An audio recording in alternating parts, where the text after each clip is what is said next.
ఓం నమ శివాయ, ఓం శక్తి, శివం. మనం ఈ గుడి నిర్మాణం కోసం ప్రజల ఒక్క సహకారంతో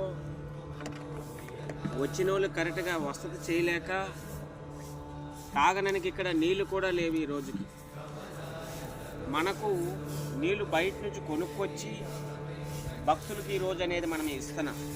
చేతులు కడుక్కోనానికైనా తాగడానికైనా నుయ్యుంద కానీ నూతిలో నీరు కూడా లేవు.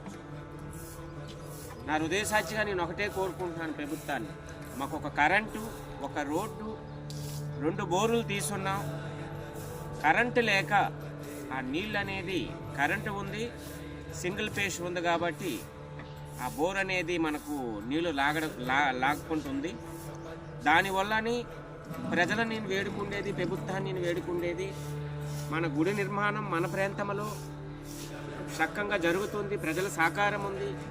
ఈ 2 విషయాల్లో కొంచెం అందరూ హెల్పింగ్ చేస్తే ఇంకా కాస్త గుడి నిర్మాణం బాగా జరిగి ప్రజాసేవ చేద్దాం, నిత్య అన్నదానం చేయాలని నా హృదయ సాక్షిగా నా ఒక విన్నపం అండి. ప్రతి ఒక్కరి సహకారంతో మీకు తగినంత సహాయం చేయండి. వసతి లేక చిన్న గుడిసెలు వేయడం జరిగి ఉంది. భక్తులకు వచ్చిన వాళ్ళకి వసతులు ఇవ్వలేకపోతాను. ఆ అమ్మ ఆశీస్సులు అందరికీ తోడు ఉండాలని నా హృదయ సాక్షిగా వేడుకుంటున్నాను. ఓం నమ శివాయ, ఓం శక్తి, సదాశివ.